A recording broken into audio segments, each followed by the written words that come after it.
আজ বাজার থেকে যে ট্যাংরা মাছগুলো নিয়ে আসলাম, সেই ট্যাংরা মাছগুলো আজ কিন্তু মাকে দিয়েই রান্না করাচ্ছি। কেন জানেন? মা একটি রান্না করে যেটির নাম হচ্ছে ট্যাংরা মাছের তেল ঝোল। তো সেটি খেতে কিন্তু বেশ ভালো লাগে, তবে যেহেতু নামই হলো তেল ঝোল তাই তেলটাও একটু বেশি লাগে।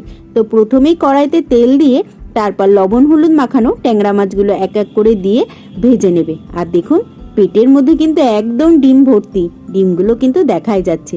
আর এদিকে দেখুন, কথা বলতে বলতে কিন্তু মাছটা কিন্তু ভাজাও হয়ে গেছে। তবে কি জানেন তো, এই যে মাছের ঝোলটা মাকে দিয়ে রান্না করানোর কারণ, আমি অনেকবার চেষ্টা করেছি এইভাবে রান্না করতে, কিন্তু মার মতো আর হয় না।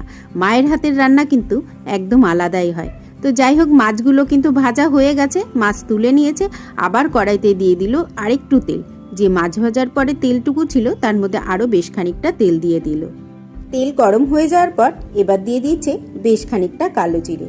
কালো জিরেটা তেলে দেওয়ার পর একটু নাড়াচাড়া করে তার মধ্যে দিয়ে দিচ্ছে কিন্তু কুচানো পেঁয়াজ, আর তার সঙ্গে দিয়ে দিচ্ছে চিড়ে রাখা কাঁচা লঙ্কা।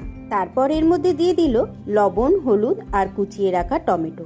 এবার এটা দিয়ে ভালো করে একটু নাড়াচাড়া করে তার মধ্যেই দিয়ে দিচ্ছে কিন্তু ভেজে রাখা মাছ।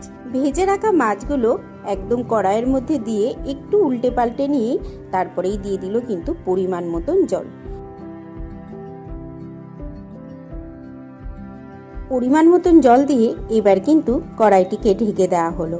চলুন তাহলে মাছের ঝোলটা ফুটে গেলে তারপর আবার আপনাদের দেখাচ্ছি।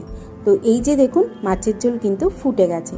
তো এখনও কিন্তু মাছের ঝোল হয়নি। এবার গ্যাসটাকে কমিয়ে দিয়ে আস্তে জালে বসিয়ে রাখতে হবে বেশ খানিকক্ষণ।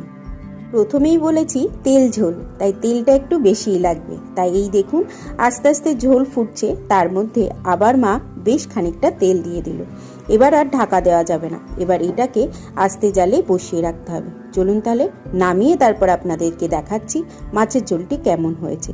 তো এই প্রায় কিন্তু ঝোল শুকিয়ে এসেছে আর মাছের ঝোল কিন্তু একদম তৈরি। চলুন এবার আপনাদের নামিয়ে ফাইনাল লুকটা দেখাচ্ছি। মাছের ঝোল কিন্তু নামিয়ে ফেলেছি, আর এই হচ্ছে একদম পুরোপুরি তৈরি মাছের ঝোল। দেখতে কিন্তু ভারী সুন্দর হয়েছে। তো আজ দুপুরের মেনুতে ছিল শাপলা ভাজা, তার সঙ্গে ছিল মাছের ঝোল যেটা কেবল মা রান্না করলো, আর তার সাথে ছিল চিকেন কষা। তো এইভাবে একদিন মাছের ঝোল বানিয়ে খেয়ে দেখবেন, নিশ্চয়ই ভালো লাগবে। তো চলুন তাহলে খাওয়া দাওয়াটা আজকে সেরে নিই।